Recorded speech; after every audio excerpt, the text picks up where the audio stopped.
Hello students, कल हमने tenses शुरू किए थे। कल अपनी बात ख़त्म हुई थी कि जो सिंपल प्रेजेंट टेंस है वो बनता कैसे है और कैसे किन किन वर्ब की फॉर्म के साथ एस या ई एस लगता है और कैसे उसकी फॉर्मेशन होती है। इन सब की चर्चा करने के बाद मैं तुम्हें इसके यूसेस बताना चाह रही थी, लेकिन वीडियो बनाने में कोई प्रॉब्लम आने की वजह से वो बात छूट गई थी। तो उसी पे अब दोबारा चर्चा करते हैं। तो वेयर टू यूज़, जो सिंपल प्रेजेंट इंडेफिनिट टेंस है उसे यूज़ कहाँ करते हैं। तो सबसे पहले हैबिचुअल एक्शन के लिए, हमारी जो आदत होती है उस आदत को एक्सप्रेस करने के लिए हम सिंपल प्रेजेंट का यूज़ करते हैं। जैसे ही gets up early and goes for a walk, वो जल्दी उठता है और सैर के लिए जाता है, ये उसकी आदत में है। तो यहाँ हमने गेट्स लगाया, यहाँ हमने गोज़ लगाया। इसके बाद है जनरल ट्रुथ के लिए, शाश्वत सत्य के लिए। जैसे कई बातें सामान्य तौर पे सच हैं, जैसे the sun rises in the east, the sun sets in the west. तो हमने राइज के साथ एस लगाया, सेट के साथ एस लगाया। इससे आगे नेक्स्ट हम इसका यूज़ तब करते हैं जब हम जो बात बोल रहे हैं उस समय वो सच हो। जैसे हेमा मालिनी, शाहरुख खान लिव्स इन मुंबई। हेमा मालिनी या शाहरुख खान मुंबई में रहते हैं, तो जब हम उनकी बात कर रहे हैं तो उस समय वो सच है। इसके बाद जब हम कोई पास्ट की बात करते हैं या कोई बच्चों को कहानी के रूप में पास्ट की बात बताते हैं, तब उसको हम सिंपल प्रेजेंट में बताते हैं। जैसे मान लीजिए राज और रमेश दो सोल्जर्स हैं, उनकी बात कर रहे हैं।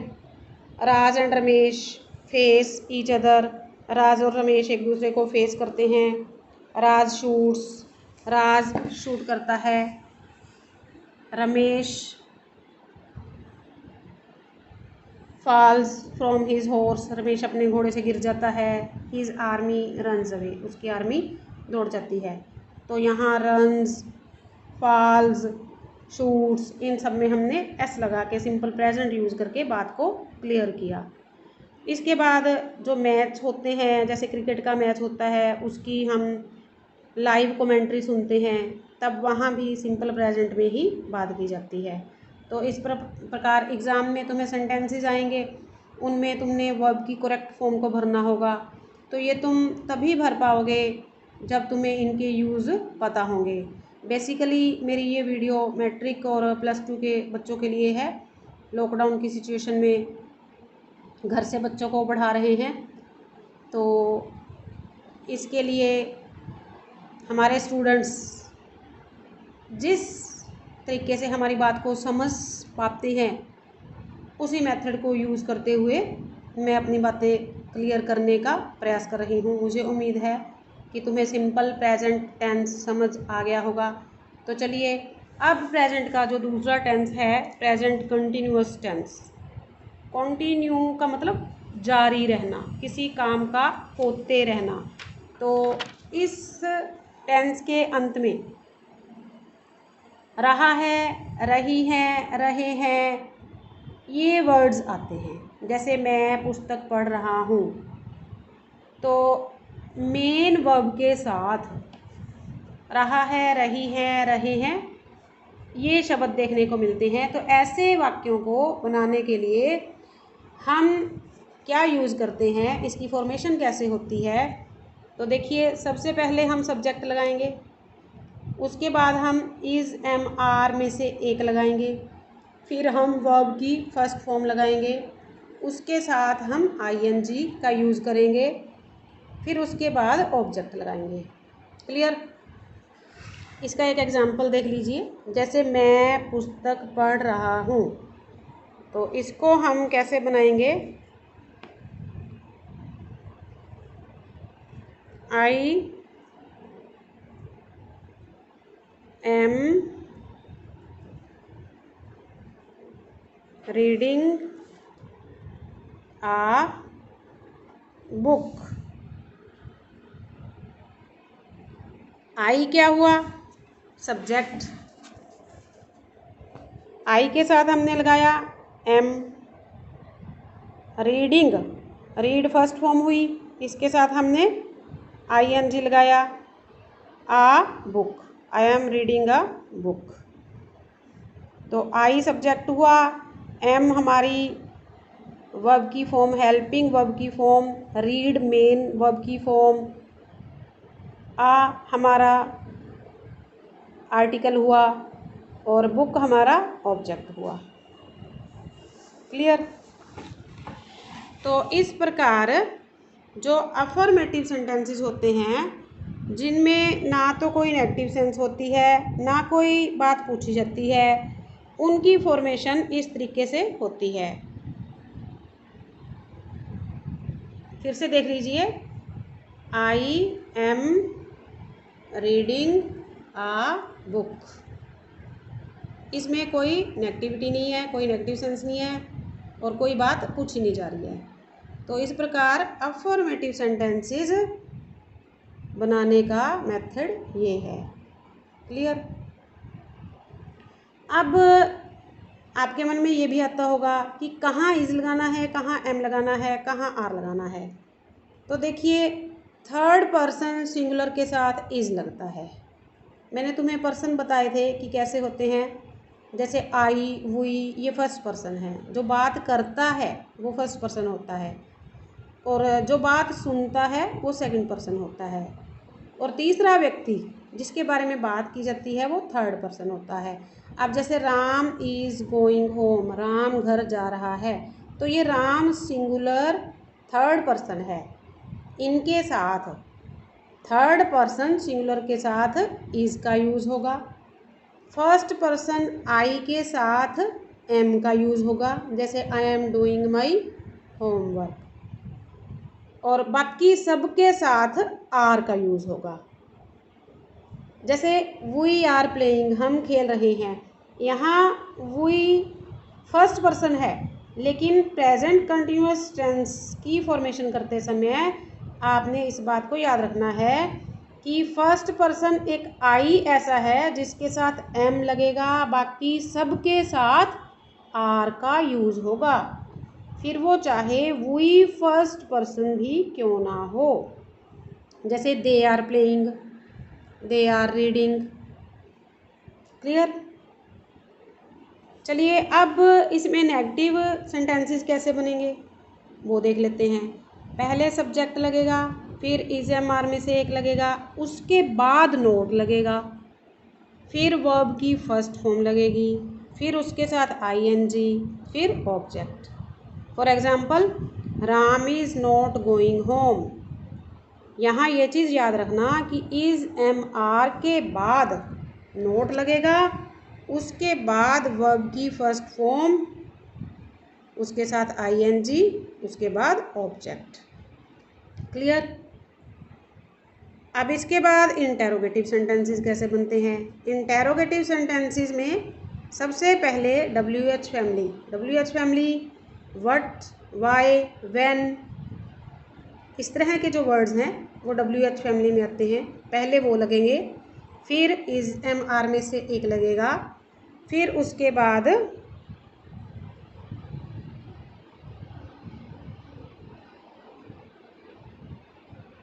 अगर नेगेटिव है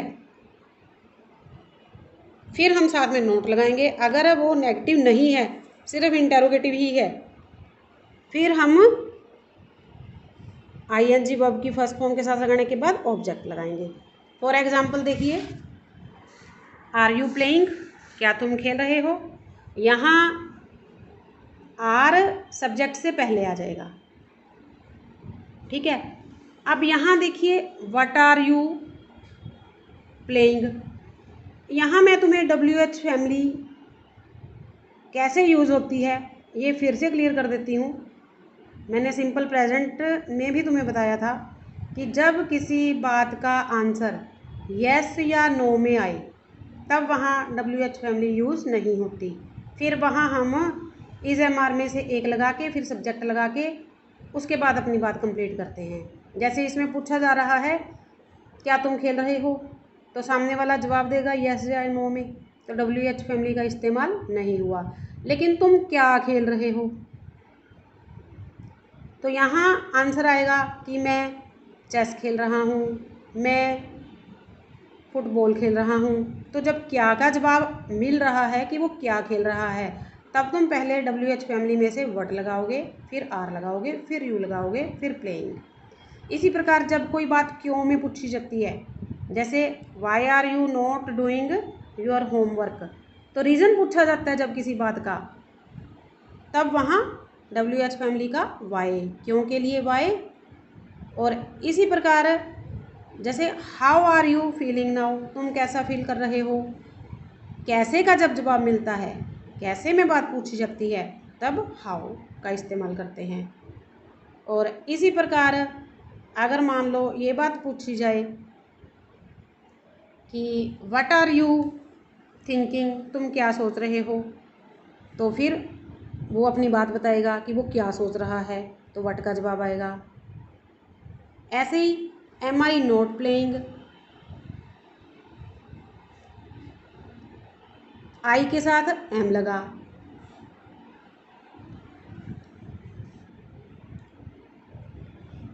इसी प्रकार which books are you reading, तुम कौन सी बुक पढ़ रहे हो, कोई बात पूछी जा रही है, कौन सी का जवाब विच में मिलेगा, तो विच के लिए, कौन के लिए विच, WH फैमिली यूज़ होती है।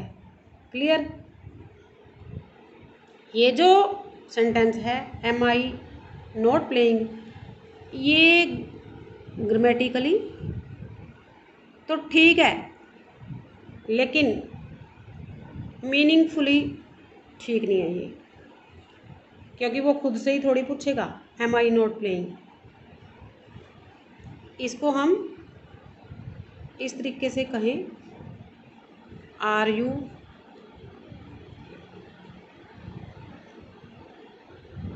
प्लेइंग और डूइंग योर होमवर्क नाउ, क्या तुम अब खेल रहे हो या तुम होमवर्क कर रहे हो। इस तरह की जो बात होती है वो नियर फ्यूचर की बात होती है, इसे भी हम फिर प्रेजेंट कंटिन्यूस में करते हैं। क्लियर। तो चलिए अब हम इसके यूज़ देख लेते हैं कि ये कहाँ यूज़ होता है। Where to use, it shows what is happening now, ये जो प्रेजेंट कंटिन्यूस टेंस है ये इस चीज़ को दिखाता है कि अब क्या होने जा रहा है at the time of writing और स्पीकिंग। जब हम कोई चीज़ लिख रहे हैं या बोल रहे हैं तब, जैसे Ram is studying in his room, Ram अपने रूम में स्टडी कर रहा है, तो ये क्या हैपन हो रहा है इस बात का जवाब देता है ये टेंस। इसके बाद है to express an action which is going on in general, किसी ऐसे एक्शन को ये बताता है जो जनरल में हो रहा है। जब हम बात करते हैं उस वक्त वो चाहे नहीं हो रहा, जैसे देखो they are planning to shift in a new house, वो एक नए घर में शिफ्ट होने की प्लानिंग कर रहे हैं, तो ये उनकी प्लानिंग बन रही है। लेकिन इसका मतलब ये नहीं है कि जब दो लोग बात कर रहे हैं कि वो नए घर में शिफ्ट हो रहे हैं, तो इसका मतलब ये थोड़ी है कि वो उसी वक्त सामान उठा के शिफ्ट कर रहे हैं। इसका मतलब उनकी योजना में है, नियर फ्यूचर में वो करने वाले हैं। जैसे he is writing a book, वो एक पुस्तक लिख रहा है, मान लो केमिस्ट्री पे या लिटरेचर पे कोई बुक लिख रहा है, लेकिन वो बुक लिखने का प्रोसेस उसका जारी है। इसका मतलब ये नहीं है कि जब बात हो रही है तभी वो बैठा लिख रहा है। इसके बाद है for an action which is likely to happen in near future. Near future में कोई एक्शन जो होने जा रहा है, जैसे my brother is coming next week, मेरा भाई नेक्स्ट वीक आ रहा है, तो आने ही वाला है वो अगले हफ्ते में, तो नियर फ्यूचर हो गया ना। तो ऐसे सेंटेंसेस प्रेजेंट कंटिन्यूअस में व्यक्त किए जाते हैं। इसके बाद है टू एक्सप्रेस रिपीटेड हैपनिंग्स, बार बार होने वाली बातों को रिपीट करने के लिए, जैसे he is losing his things, वो अपनी चीज़ें खो रहा है, कभी उसका कुछ खो जाता है, कभी उसका कुछ खो जाता है, उसके खोने की जो हैपनिंग है वो रिपीट हो रही है। तो इस प्रकार ये प्रेजेंट कंटिन्यूअस टेंस यूज़ होता है। क्लियर? तो आज की बड़ा इजी सा ये टेंस था। आज की चर्चा में बस इतना ही। कल हम करेंगे प्रेजेंट परफेक्ट टेंस। तो वन बाय वन सारे टेंसेस सुनते जाइए, समझते जाइए, और तुम्हारे पास कोई भी बुक अवेलेबल हो तो उसमें से चाहे एक्सरसाइज कर करके देखिए, और कुछ ना क्लियर हो तो मेरा पर्सनल व्हाट्सएप नंबर मेरे स्टूडेंट्स के पास है, वो निसंकोच जब चाहें जैसे चाहें मुझसे बात कर सकते हैं। I will clear each and every point. Okay, stay home, be safe, but do study. Bye.